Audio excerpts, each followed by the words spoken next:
to the second session of the April 5th administrators meeting.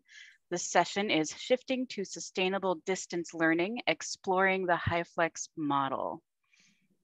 Welcome all. If you want, you can introduce yourselves in the chat. But first, we thought we'd start off with a quick definition of Hyflex, which stands for hybrid flexible. And what that means is instruction takes place both in person and online simultaneously. So with audio and visually enabled classrooms, students have a choice of attending class face-to-face at your building or your class site, or online via a video meeting platform such as Zoom, like we're using today. We have 3 panelists joining us today to talk about their experiences with Hyflex program or Hyflex models in their programs. First up will be Adam Schauer, Dean for Adult Education at Waubonsee Community College in Aurora. After that, we'll hear from Val Harris, Associate Dean of Adult Education at Lewis and Clark Community College in Godfrey, Illinois. And finally, we'll hear from Triton College. Jacqueline Lynch is not able to join us today, but in her stead, we have Nathan Reardon, who is the Director of Adult Education Faculty and Instruction. And again, that's at Triton College in River Grove. Please do ask questions in the chat during our panelists' discussions.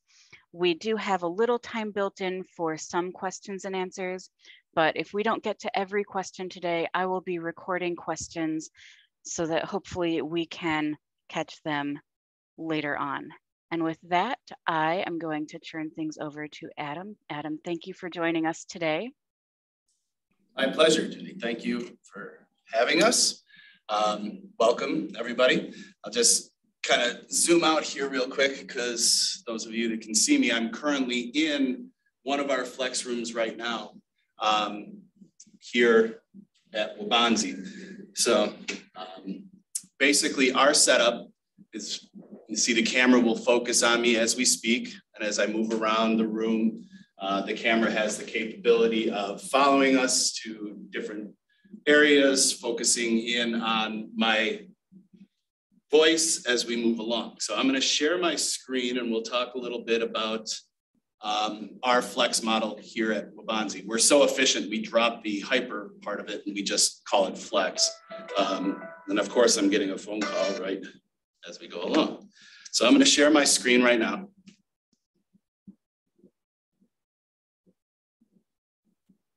All right. And hopefully everybody can see that. Okay. Why we pursued Flex. It gave us the ultimate options for accessibility.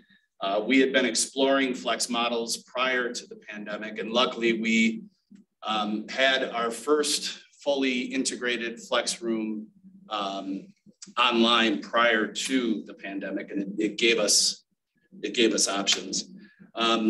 The Flex model is a highly student-focused approach. Many in adult education, we know that our students have faced many barriers. The ability to interact on a regular basis at set time frames has always been a challenge, which has affected our attendance, which affects our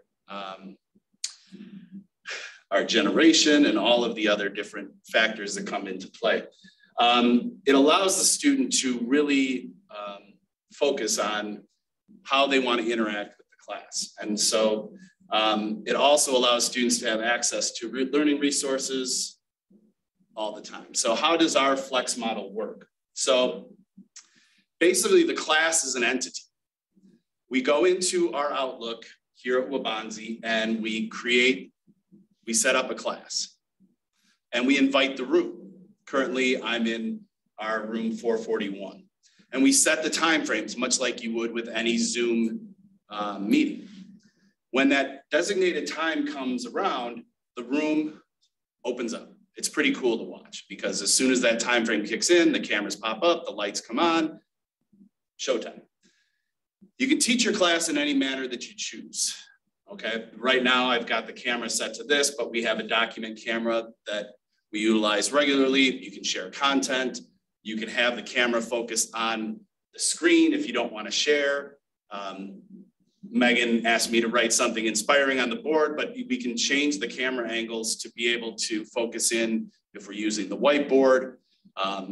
It can pick up other students in the classroom so that free-flowing communication can happen. Once the class ends, it's recorded automatically and it downloads into Kaltura, which allows the instructor to be able to catalog it, archive it, edit it. Many of our math teachers will take apart their presentations, break it down into different areas.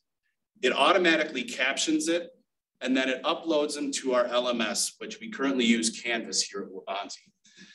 And then teachers can post it directly to their Canvas page. We use Canvas at all of our levels, from basic literacy all the way up to our advanced levels. Everything is on our LMS. And that allows students to access the content 24/7. So student can log in, they can watch the class.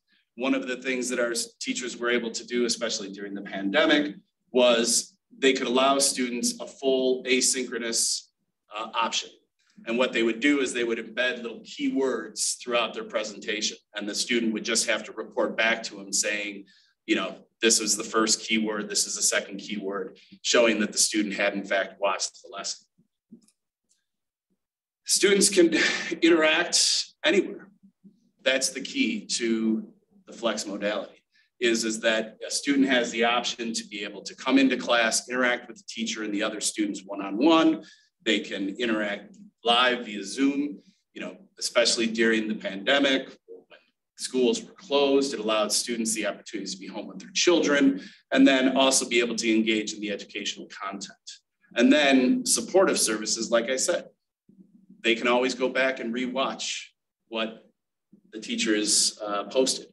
They can connect from any supported device, you know, their cell phone, PC, whatever works for them.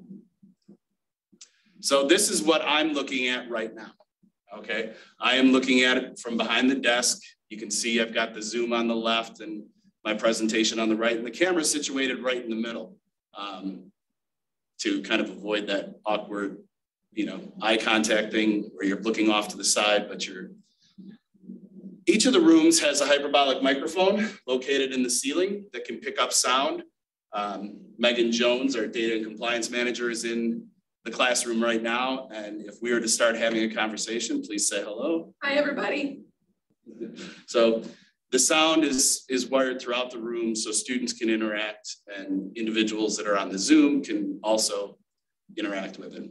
This is one of the desktops. This one's a little bit cluttered, but you can see over here on the right, the command module that allows you to control everything in the room. The document scanner. These are high-def document scanners. These are used a lot during, especially in math instruction.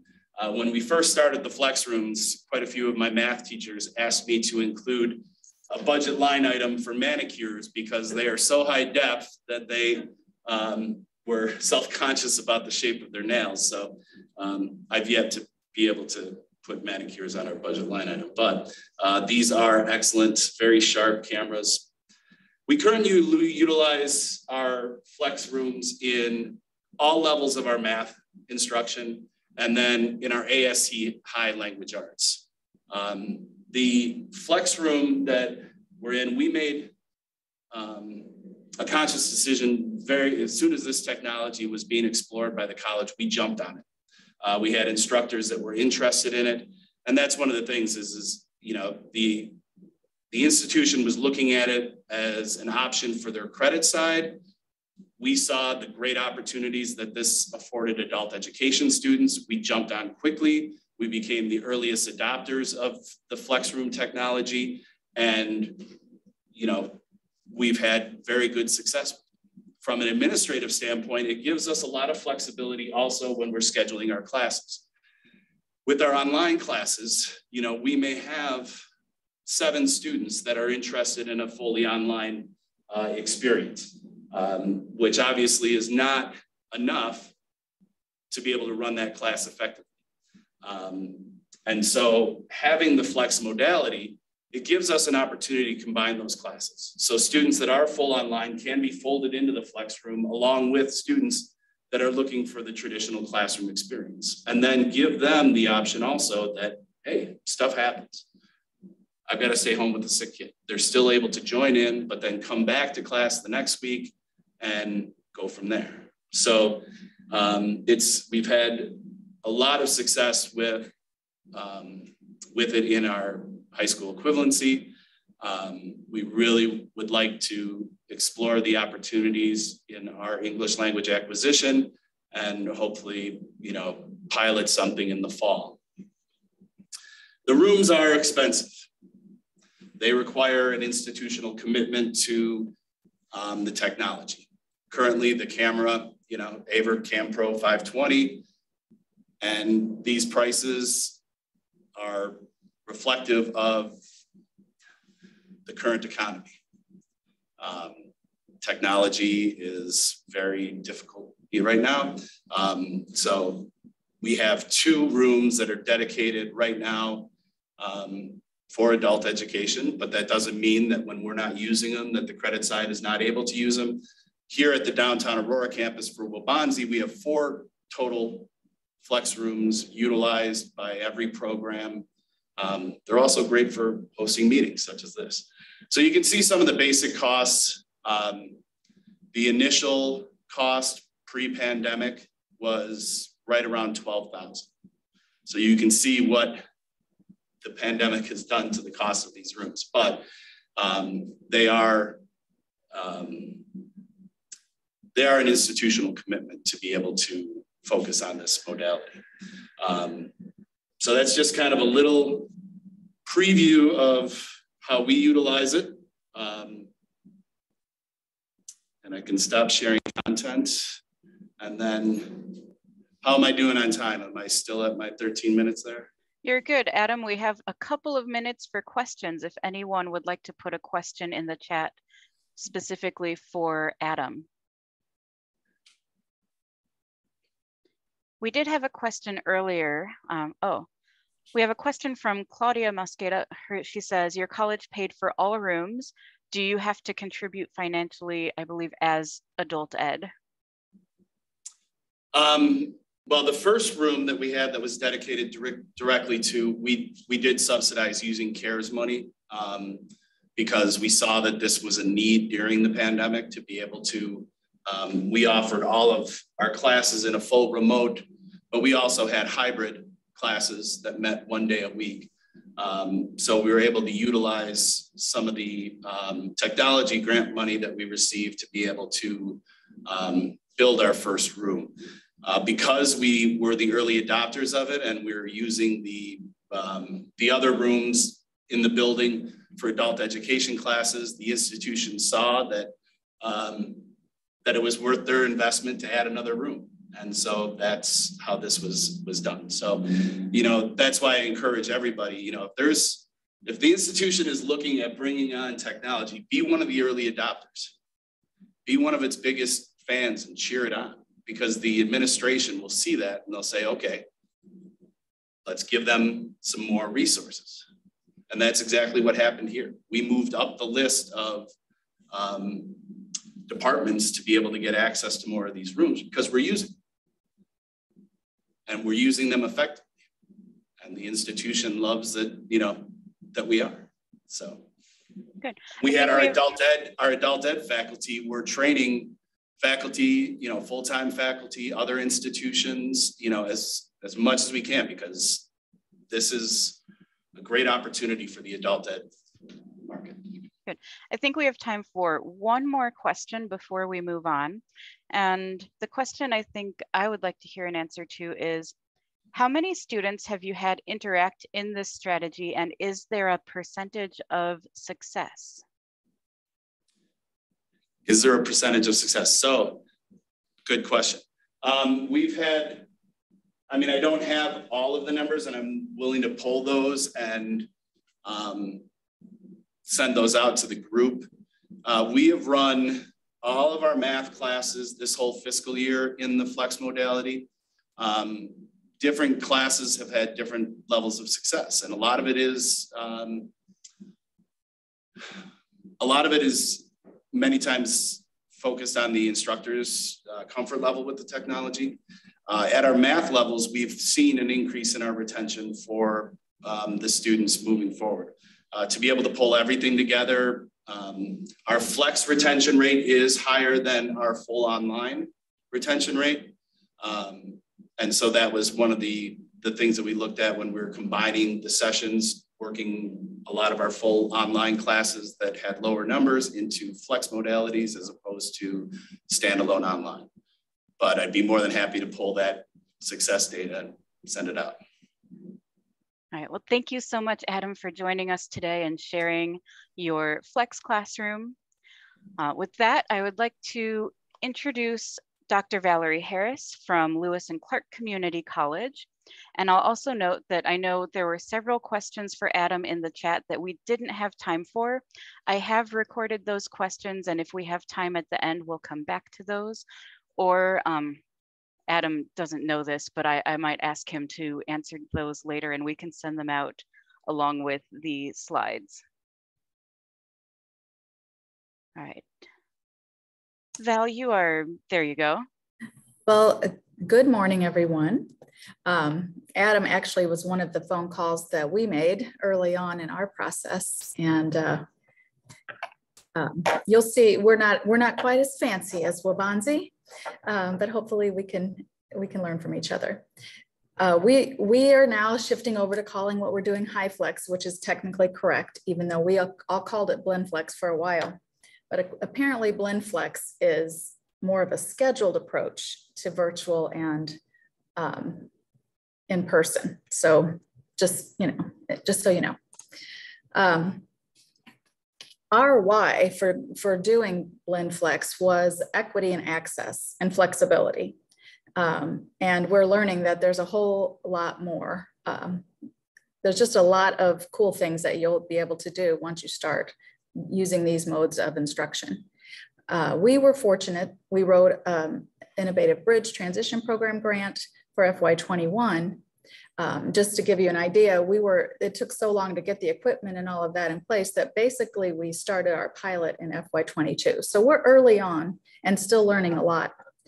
We formed a planning committee made up of wonderful instructors and administrators here. We called it T-Flex, which explains the little dinosaur in the corner of the screen here. And our instructors are creative and fun, and that's really important. And these funds allowed for them to have some release time, not a bunch, but just one class, 3 hours a week extra to be able to plan and pilot Blend or Hyflex at Lewis and Clark. And we just started last fall, and we're, I would say, not fully implementing currently, starting in January. Our Hyflex includes a synchronous in-person option or virtual.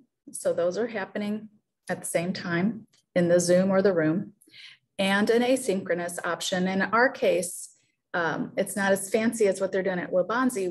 We have aligned IXL or iPathways with what we're teaching in class, so students can get that asynchronous, meet those standards through asynchronously if they're not able to attend in person or virtually.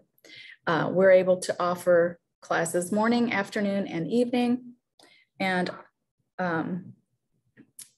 we kind of have these virtual hubs happening, I would say, at those time periods, and students and classes from across our district can join those hubs. Hopefully that'll make sense as we go on. And that gives us access to our whole 1,800 square mile district for students and other teachers and other classes. Cost, I'm going to go quick. We weren't, our base, according to the instructors that I talked to for this session, they say you've got to have, I say Alcam, but really it's not an Alcam. It doesn't have to be the brand name, but a video camera, video audio camera, a laptop, a second monitor, and a whiteboard. And I may be pre-pandemic on my pricing here. So just so you know, you should be able to do it, I'd say under I say under 3,000, but maybe it's 4,000. I haven't been buying things lately. And then ideally, this is what we spent out of our grant, $5,500 per classroom, and we have 5 classrooms, and they're still not all installed yet. It took so long to get the equipment. We have 2 classrooms that are fully, or 3 actually, fully functional and have all of this cool stuff in them. But you don't have to have that to do virtual learning and create this flexible approach. I'm not going to spend a lot of time there because we have a lot to talk about. We welcomed all of our students, and part of this was in January, you know, we had to start virtually.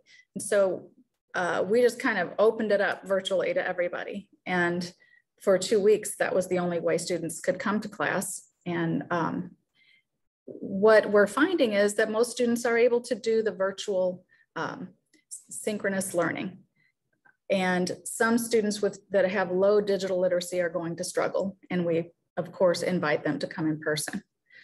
We enhance what we're doing in the class with all of these different resources for students. I'm not going to read them to you because you're going to have this stuff later. We, as at Waubonsie, our larger institution was doing, they call it BlendFlex, we call it Hyflex. And so we were able to, you know, they purchased the equipment and loaded up a classroom, and our teachers went and experienced that classroom early on and asked questions. Then the college decided they didn't need that kind of equipment. They bought a different equipment, and we also purchased the same equipment that the college then learned on their second attempt to equip our classrooms. Then we had another training with faculty and our IT people, and so our faculty participated in that. And then we also have one of our wonderful teachers as part of the IDL digital literacy learning or lab. I don't know, whatever it is up there that Michael Matos runs. And they are linked up with David Rosen, and we're a part of their community of practice. And that really helps us as well. Because basically we talked with Adam, we learned a little bit from our own faculty, and then and William was a part of IDLL, and then our teachers put it together, I'd say kind of on their own, but with that support. They piloted it for, did I say a few weeks? That's not true. Anyway, I don't know what I said that for. They piloted it for a few weeks, but then they piloted it for a semester in the fall.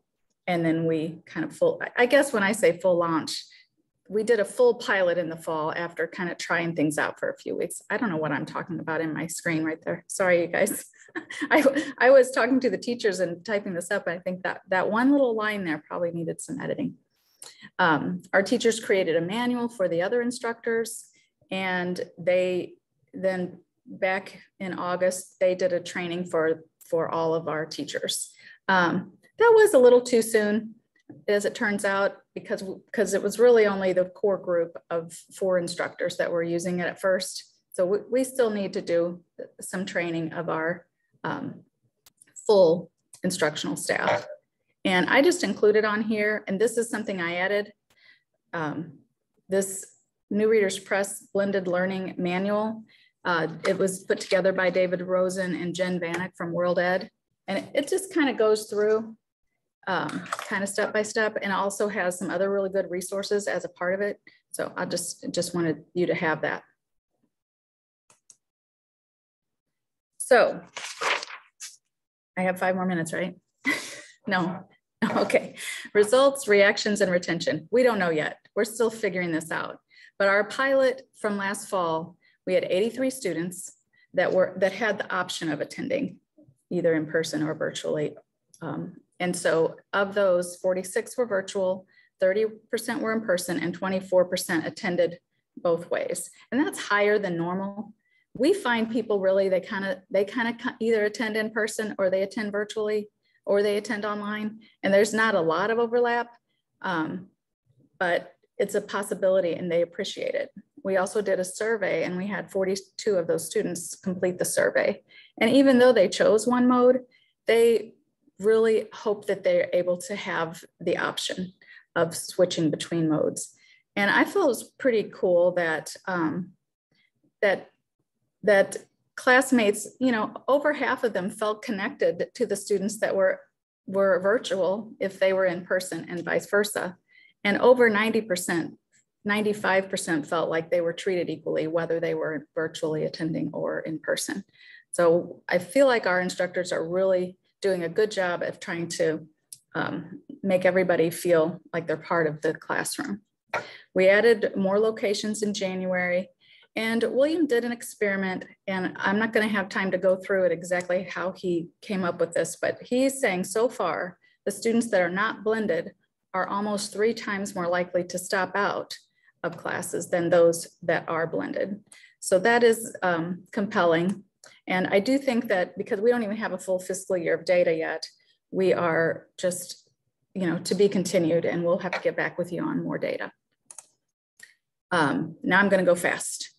We love that we have a wider reach of students, and they have access to different teachers. We have classrooms that connect.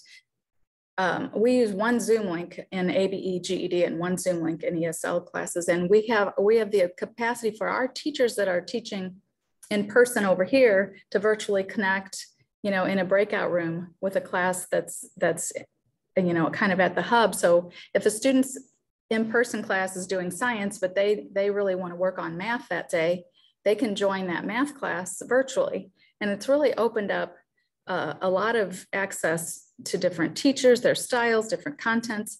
And we didn't really know that was going to happen. So that's been kind of a cool thing. It definitely levels the playing field and gives us ideas for more successes down the road. We have a student who's able to attend now who is legally blind. We have another one who was traveling with his family in a different state, able to attend. I'll tell you about the learning coach if we have time. Some things to keep in mind. It takes, for us, we like to have 2 teachers in the classroom that when they're doing in-person virtual. One kind of is the lead, and the other one is sort of technical support. They manage the chat, they make sure everything's going okay. Scheduling is a little bit more challenging because you want to make sure students have all subject areas in their schedule.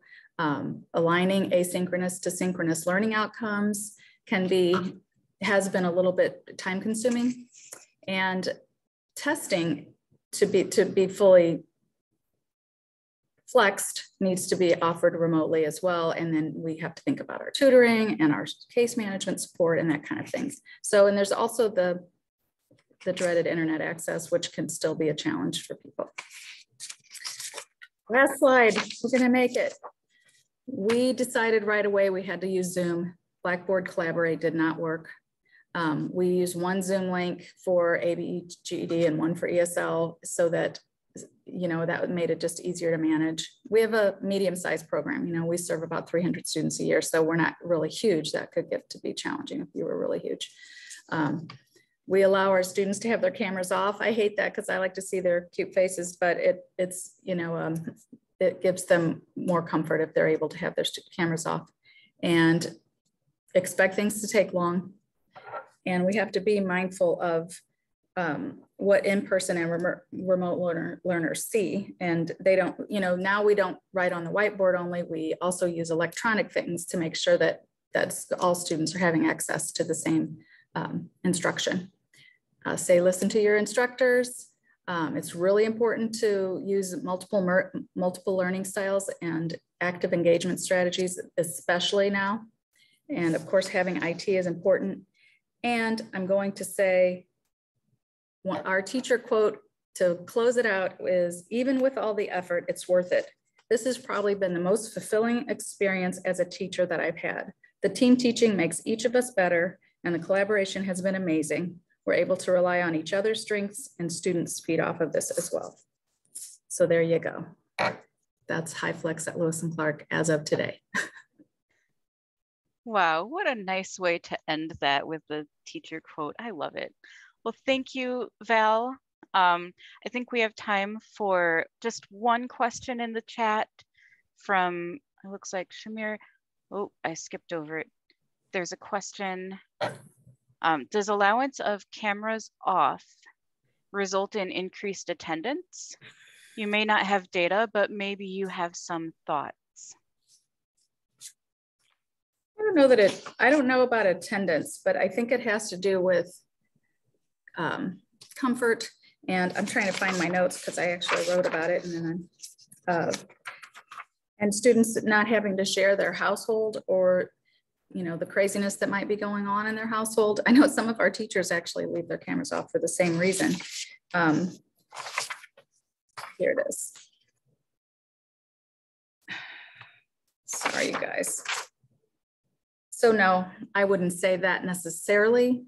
Of course, if somebody is forced to turn their camera on and they're uncomfortable, they may not come back. So I guess if you think about it that way, I guess it could. That was a really bad answer. Sorry. Well, in that case, maybe we look forward to installment 2 after the end of this fiscal year. All right, thanks again for joining us. Next up, I'd like to invite Nathan Reardon from Triton College to share your slides and tell us about how Triton is using Hyflex. Hey, thanks, Jenny. And thanks for letting me be here. It's really interesting to see how even within something that's pretty new, there's already some diversity in how people are approaching this. I'll say up front that we also reached out to Adam really early on in our process, and he connected us with somebody that ended up being a consultant throughout our whole process. So I'll talk more about that later, but okay, I'll dive right into it and try not to be too redundant if certain things were mentioned before. Okay, so just some background and kind of some basic stuff about our Hyflex model here at Triton. All of our classes are synchronous. We don't have a asynchronous option. A lot of the rest of the details are pretty similar to what Adam was talking about at Bonzi. Students will register for in-person or online, and then we will mix those students together in a Hyflex class. And then every day students can join the class in person or virtually. If they sign up as an online student, they're welcome to attend the entire class online. Same thing with if they sign up as an in-person student, but we let them know early on that they have that option. And surprisingly enough, a lot of times when students learn that they have that option, they do eventually avail of it. Let's see, Hyflex instructors are present in person for all class periods. And they teach online and in-person students simultaneously with the aid of a Meeting Owl auto tracking camera. I think Valerie mentioned that's what they use as well. You can see a picture of that here. It's interesting looking. They're pretty portable until you install them. They're easy to personify, which is fun for a lot of students in class and things like that. And I will show a really short video here.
All right, so just gives you kind of an idea what it looks like from both ends when they're using the owl. Okay, let's see. Back here again. Okay. Okay, as far as our cost, we use the owl cameras. We have 12 of those that are now installed in classrooms. They were $850 each. So one owl per classroom. We work directly with the owl manufacturer. Installation was handled by the institution we had to work with. We used like connectors and locking devices. Most of our owls are just locked down to a table. One of them is mounted on the ceiling and attached, kind of hanging down that way. So we've worked with a lot of departments, IT and electrical and AV, to get that done. It did take quite a while to coordinate that and get everything installed.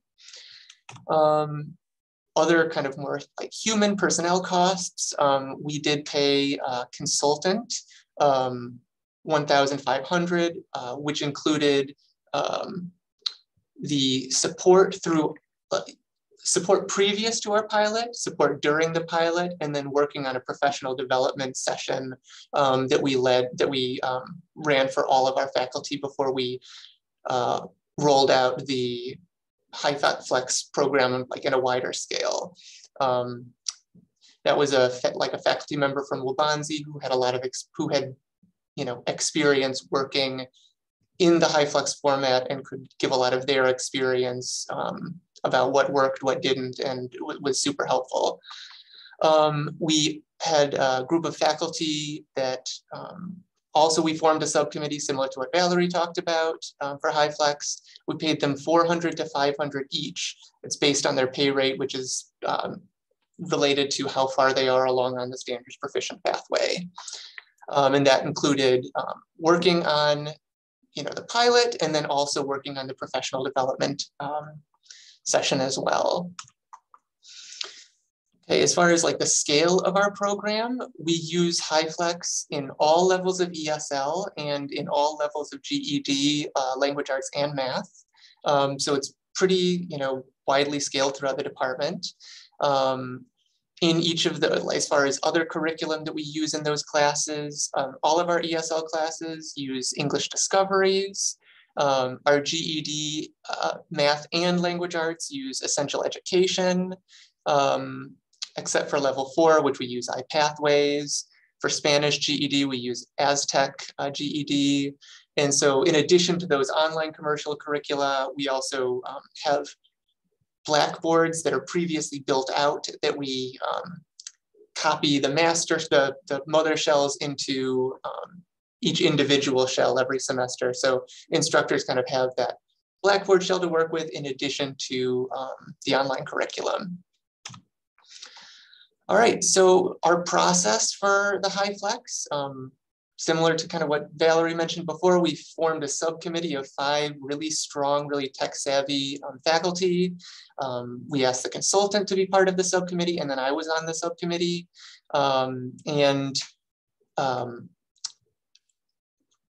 We met weekly leading up to a pilot in summer 2021. And then we ran an abridged, like tiny summer 2021 session just to pilot the classes.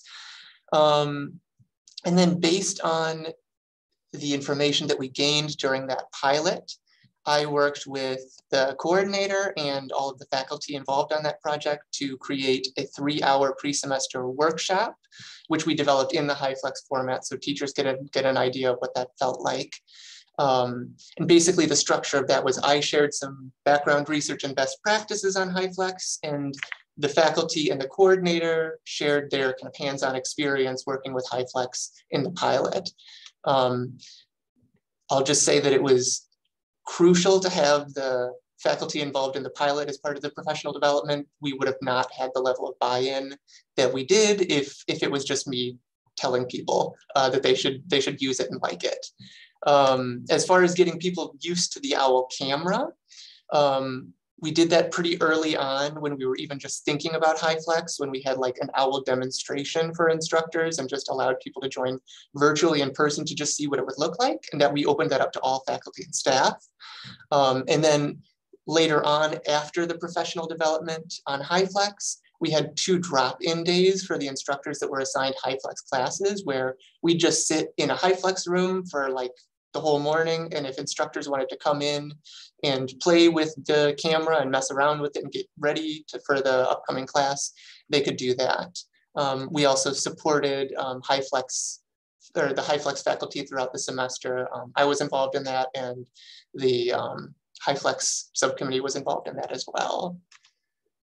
We did survey faculty and students after our first semester in Hyflex. So we had the pilot in summer, the fall 2021 was the full rollout.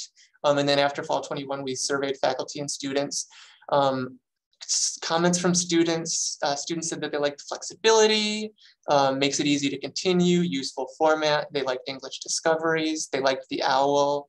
I won't read all of these. You can look through some of these later. As far as things that they didn't like, sometimes they had technical difficulties, internet stability, which has been mentioned before, hearing or seeing classes well.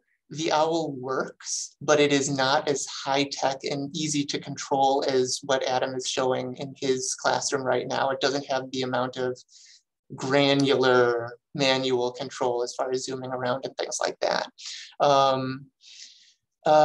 Some students just want everybody to be back in person, of course, and some students didn't like cameras being off. When we surveyed faculty, I was really happy to see that attitudes about Hyflex improved throughout the semester. At the beginning of the semester, from the beginning of the semester to the end of the semester, most people felt more positively about it than they did at the beginning. Some outliers, of course, but generally a trend in a positive direction. And an overwhelming majority of instructors that taught in Hyflex said that the format helped them to retain students. That's 81% either agreed or strongly agreed with that. Another thing that we noticed, we ran some numbers and you can see that these are the post-test and level gains, post-test rates and level gains for the classes between Hyflex online and in person. And the post-test rates and level gains for all classes were higher for the Hyflex classes. In a couple cases, looking at post-testing for GED classes, very significantly higher, which is, it's just one semester's worth of data. So, grain of salt and everything like that, but it's very promising so far. As far as challenges that we're still looking into and instructors are still figuring out with Hyflex, computer, technology, connectivity issues, like I mentioned before. Group work can be a challenge, managing that between in-person and online students, monitoring and assessing the online students. We also have a lot of that have students sometimes with cameras off, and it can be hard to keep track of them in addition to monitoring in-person students. Proctoring exams, like giving midterm exams, can be tricky. And then when faculty want to have like a one-on-one with an online student, that can be tricky as well. And that's it. I'm not sure how much time we have for questions. All right, Nathan, thank you so much. We have maybe just one moment for a question specifically for Nathan. Cece actually had a question, and maybe this is a question. We'll start with Nathan and then open it up to the other panelists as well. Were Hyflex students assessed remotely, in person, or a combination? Are you talking about like post-testing and pre-testing and post-testing, or like the midterm exams and final exams for the class? Post-testing. Yeah. Post-testing is in person. So all students have to come in person at least once for pre-testing and post-testing. Good. And then Val or Adam, would you like to add to that at all? All of our pre-testing and post-testing is done in person. We do have the capability to remote test, but right now all of our testing is done in person. Ours is a blend. So we do both in person and remote. So I'm like, that's a really good question to study. That is a good question to study. Another question that we had in the chat to all panelists is, how is attendance being collected, and are you collecting signatures for attendance? So Adam, since you're unmuted, I'll put you up first for that question. Attendance is collected the same as any other. The teacher has their attendance sheet. They are checking present, We are not collecting student signatures. We don't have them sign in. You know, students that come in person or online, basically the teacher is recording it, shows the participant list, so we know that the student is there. And obviously, we always encourage students to keep their cameras on, blur their backgrounds. All students in our program, new students coming into our program, are required to attend a mandatory digital boot camp, if you will, where we go over the uses of Zoom, if they have any technology issues.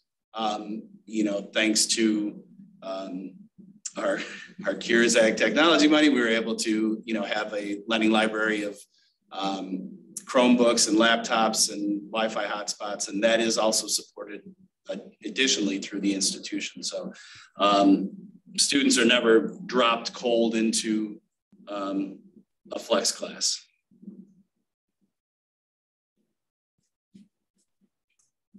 I forgot the question. It's okay, I wrote it down. The question is about how is attendance being collected? Are you collecting signatures for attendance?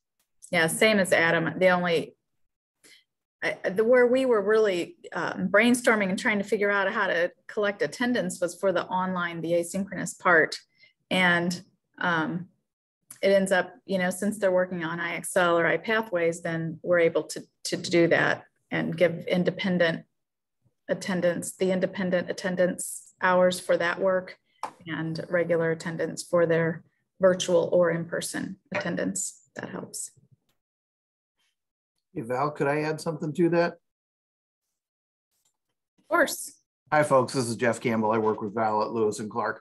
One of the things that our instructors did when we had the Hyflex model implemented was one of the instructors would be monitoring the chat, the video, and would always ask something like, hey, we ready to go? Let's start the class. Type an R in that chat box to let me know that you're ready to go. And if folks weren't paying attention to that, they weren't typing the R in the chat box, it gave us an idea that, hey, that person is disengaged. We may need to reach out to them and do something like that. But I got the feeling that some of you were asking, what do you do if somebody logs in and then checks out and isn't participating? So that's one of the things that we do, is try to make it interactive and ongoing. Thank you for letting me share that. Thanks, Jeff. Nathan, did you have anything to add to that for Triton?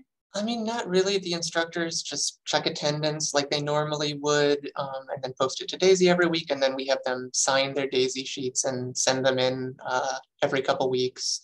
And we don't have an asynchronous piece, so that part isn't really a factor for us. As far as like students checking in and kind of disappearing, that's something I have talked to a lot of faculty about. It seems to only really be a major problem in the HSE classes. ESL, it doesn't seem to be much of an issue. And then it's a matter of like, you know, like everybody has said, just checking in and saying like, are you there? And if not, you know, reaching out to them individually.